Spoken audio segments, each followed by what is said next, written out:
Now you're on air. I, I hope it's working. Otherwise, we'll have to do it again or something else. Okay, so Crina, it's really nice to have you here on this interview again. Thank you for coming. And thank you too for this invitation. So can you first start by briefly introducing yourself to our lovely audience? Okay, so my name is Crina. I'm from Romania, from Iași, and I had my experience in India 2 years ago, between July and August 2014. Mhm. So can you tell me why exactly did you decide to come here? India, this city, this company? Yeah, actually, I knew I wanted a country from Asia, from southeast of Asia, somewhere around there, because I wanted to have that culture shock, to have a completely different experience from my country. Mm. And I don't know, one day I just decided, okay, India is my choice, and I didn't have good reasons back then because I was not into, watching Bollywood movies and listening to music or something like that. I just wanted to get to know this country, to experience it, and I had absolutely no expectations when I came. I just knew I was going to discover it on the way. Mhm. So, but still, I guess you had some image of India because it's quite a popular country and it has a lot of stereotypes, both positives and negatives. So, what was the difference between the India you expected to see from what you knew and the India that you actually saw? Yeah, actually, I had, as I I said before, very little knowledge about India. My stereotypical view was those of women wearing colorful saris and elephants going on the streets and monkeys everywhere, and I don't know, the kind of images you see in documentaries, but it turned out that I didn't expect to see the modern part of India. Like, I was really surprised to see that the modern Indian society really resembles the society in my country, and people have common, I don't know, passions. They like to do common things I like to do in my country. So basically, this this new viewpoint made me feel even more attached to the Indian culture because I was like, oh my God, what kind of I don't know, stereotypes I was having in my head. Mhm. I was having that image of India some decades ago. I see. So, you were positively surprised. Yes, absolutely. I see. So tell me, were you searching exactly for the opportunity in educational company and like how and why did your choice came to Wisman build a class project? Yes, from the beginning, I knew that I wanted to do something to impact the society. And of course, education is one of the most important matters in every country. And I knew I wanted to do something more than just teaching, for example. Why I chose this project, which involved to um, do a social economic survey and to work both with the children and with women, traveling in the countryside, in villages, and actually get to know how they live and do this survey right there in these people's environment.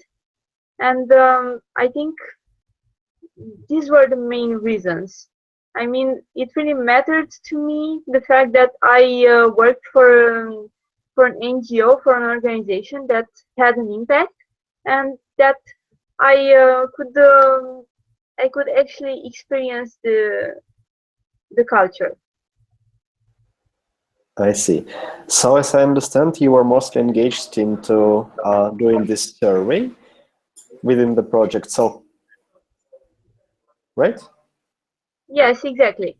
So basically, what I did was to realize all the materials, the survey, the methodology of the survey, work with my colleagues from Builder class, and also to meet some local decision makers who could further invest in finding, I don't know, implementing some solutions for the problems that I could signal through this survey.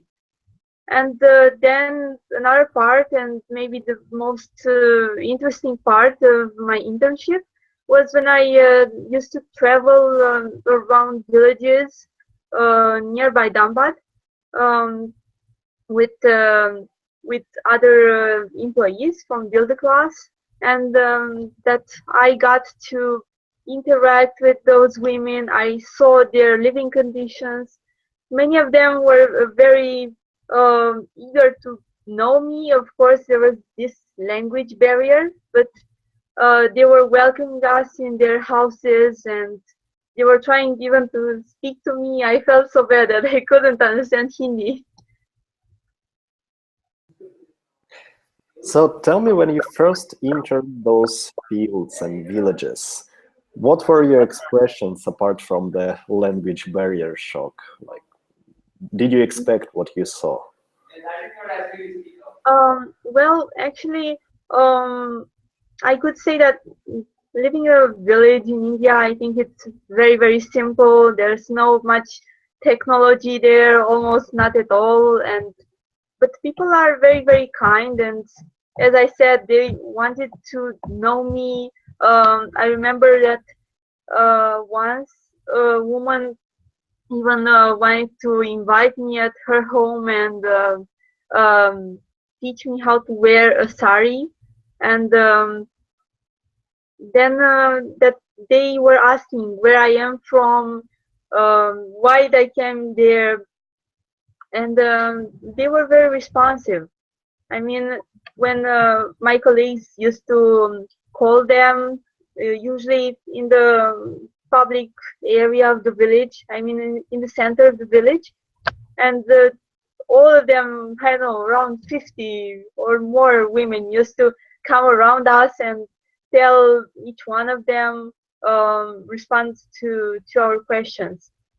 Um, Maybe this was the only shock I had, that I couldn't communicate with them. I was also disappointed at that time. So when you're saying at that time, does it mean that then you figured out the way to communicate with them in some manner? No, unfortunately not.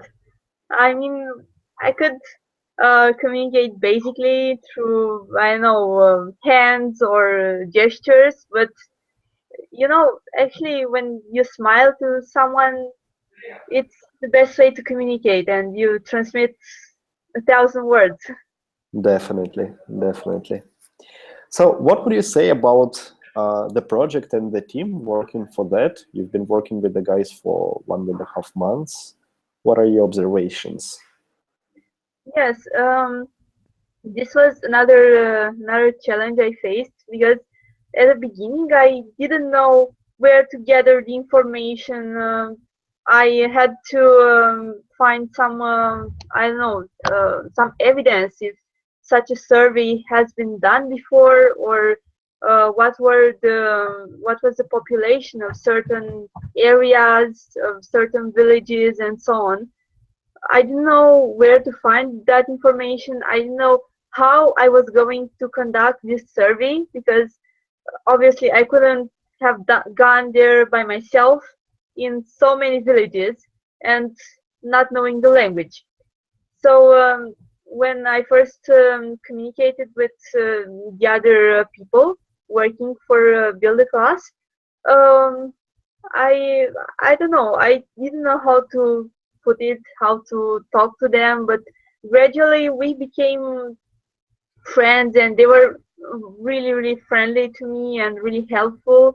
they were we in the end we worked like a team. Like they were helping me whatever I needed, and uh, I uh, I basically depended on their help regarding, not only to do the survey but to have some mm, insights, yeah, about what I was actually studying.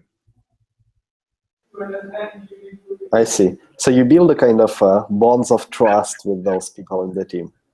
Yes, yes, and considering that I know the age gap was quite big, I was the youngest there, and that was quite wow.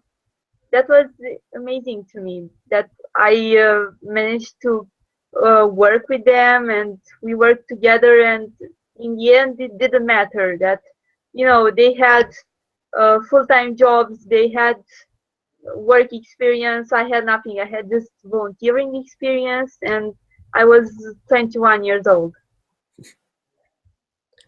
Then, what was your, highest and happiest peak point over there? Was it then something correlated to working with these people, or maybe something else?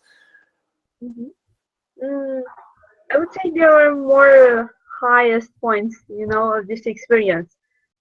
First was when I was starting to see the results of what I was doing when I was receiving the surveys, and then when I was finally going to the villages after all that work, because this happened quite after some weeks, and then when I was actually seeing that, okay, I was understanding a reality I only knew from reading on the internet. And then another big moment was actually after I left, because I was in Romania. There was an event, a business event they organized along with ISEC, and the survey was presented there. I mean, the results of the survey, and all the important companies and people from Dambad were present there, and I still have the movie on my phone, which I received, and I actually had a movie in which I was talking about the my work there, and that was really rewarding. I mean, I wish I was there. Oh, that's nice. If you could send this movie, I can include this into the parts of this interview also to showcase it. Yes.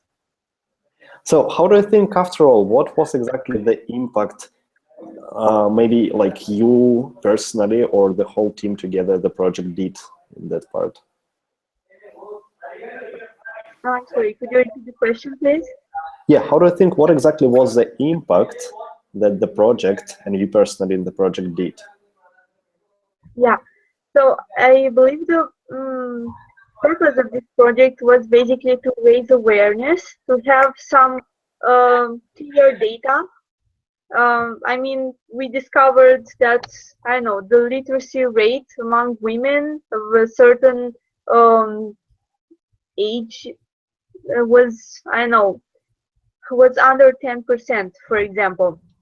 And that was really really helpful, when the other class would go further, and actually when they went to search for new partners, or to raise awareness in the community, because they had something um, which was clear.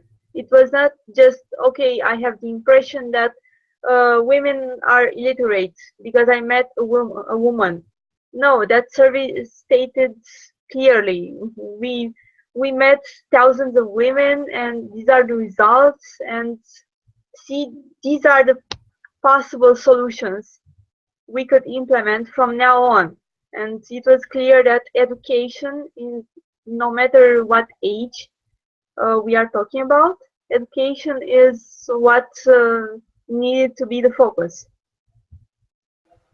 I see. That's really interesting to hear. So, let's imagine this kind of case. Imagine you're standing again in the middle of one of those villages, and there are people around you living there, and this time they can understand you, like, magically they have learned English or something.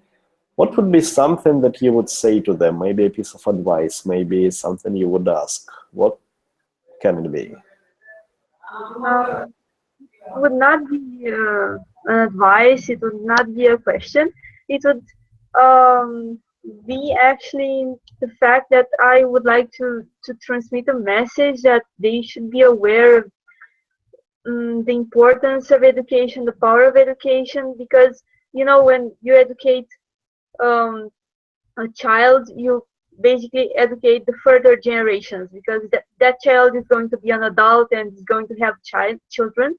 And when a child is coming from a family with no education, obviously he doesn't have many chances. And not only talking about opportunities, obviously an educated mother is more aware of how to take care of her children than an illiterate mother. And in the end, all these things affect the society itself, because imagine what would happen if, I don't know, let's say even 50% of the women in a village would be literate, would just know how to read and write and do basic mathematics, and that's it. And this is the great thing about what Build the Class does, that they actually help them understand this and learn these things. So, this question of why the people in the rural areas in countries like India are still illiterate and don't get education is still a matter of debates and argument, and it's not at all clear. So you've been here, and I'm asking you not on the, expert opinion, but moreover as a observer opinion. What would you feel and think is the reason why the problem remains, and why such a huge percentage of the people there remains illiterate and not educated? Well, considering what I observed when I was there, I would say that the involvement of the local authorities is vital, because there are some key persons in a community who can actually impact the whole community. These are the people either who have a position, I know, in the local administration or in the educational system, or people who are educated and who have a certain respect from the villagers. And if they would say, I don't know, that this is a problem, we need to work together to solve it, maybe people would do that. This is what I felt in those communities. And also the involvement of these initiatives, the involvement of people in such initiatives, like the ones Build a Class is doing, it's also very, very important. But they need to be even more initiatives. There need to be even this support from the local authorities. And why not to try to educate the entire population there, not only certain ranges of population. That's quite a big ambition, which obviously can get done with a proper amount of effort. So, now as you returned back from your internship back home, how can you use that you are actually using your experience? What did it change in your life, and what did it bring to you? I believe that what changed in my life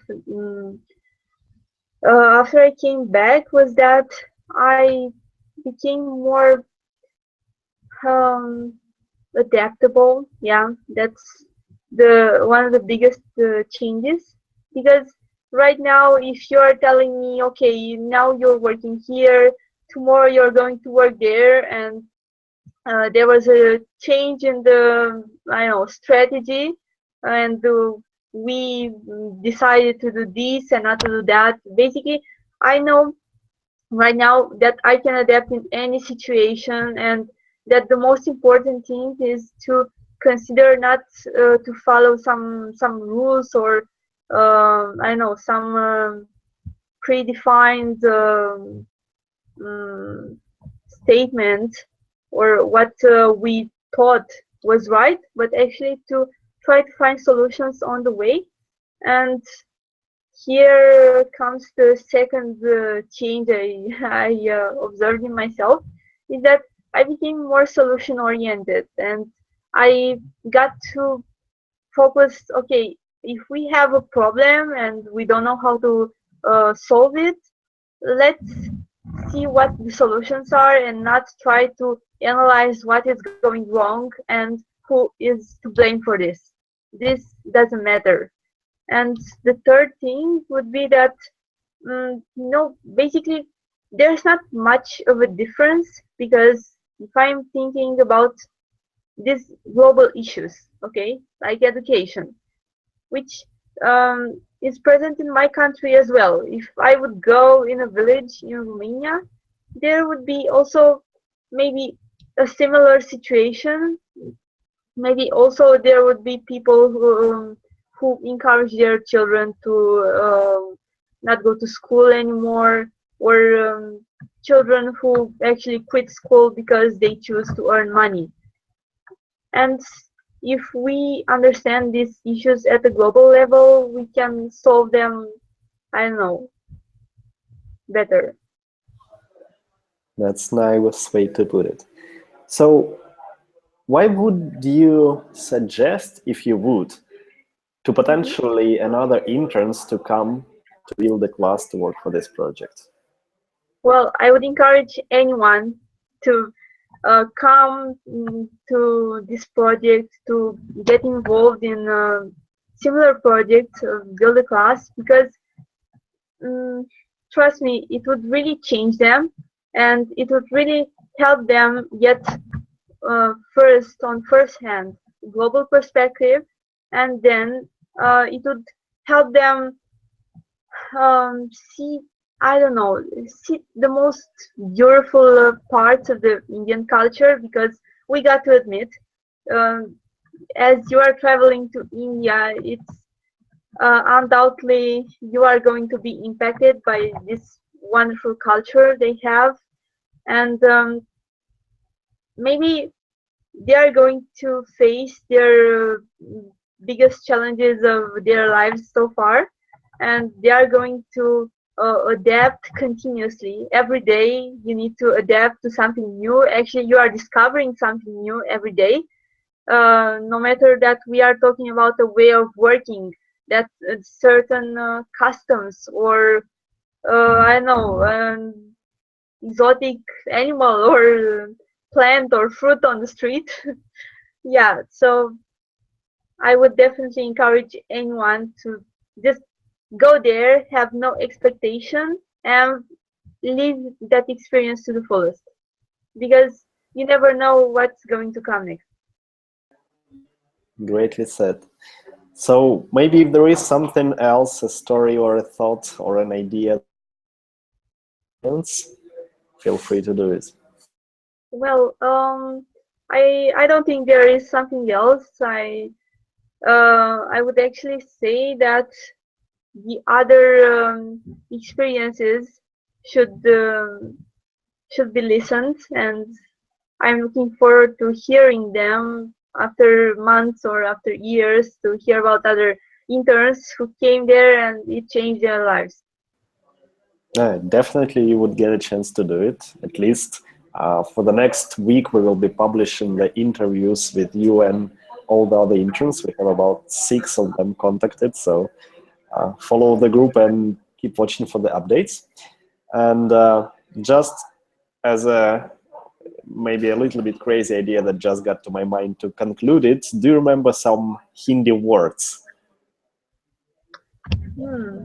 Keywords, let's say. Like uh, any sentence or words or whatever. yeah. I I remember the first Hindi expression I learned, and it was "मैं नाश्ता दीजिए," which means we are hungry, and that was because we couldn't communicate to the people from restaurants, and actually we were unable in first days to ask for something to eat, and then someone taught us this phrase. It's very funny to remember it, and yeah, I remember we used to um, shout it to the rickshaw drivers. This phrase sounds like "chalong," which means go ahead or go faster or something like that. So Yeah, that's this the was my most first crucial Hindi. survival phrases. Yeah, I see. Well, thank you so much, Crina, for this interview. I'm more than sure that our audience will be super interested to watch it. So yeah, keep watching for the updates in the group next week. And always feel free to write to us or send a video message or whatever. I hope that this experience was valuable for you, and I wish you a good rest of the day. I guess it's already evening there. And wish you thank all the you. best with your current work. Thank you and congratulations for this initiative. It was really nice to remember about my experience after such a long time and to see that it actually mattered. Well, there should be someone who reminds you about it. Yeah. Thank you very much again. And then with this, our dear audience, we are closing this chat. Keep watching for the updates in the group, and we'll be putting more interesting materials, more interviews with our interns who has been in Build a Class project previously. So keep in touch and like this video and follow us. Thank you so much. Bye, Crina. Bye.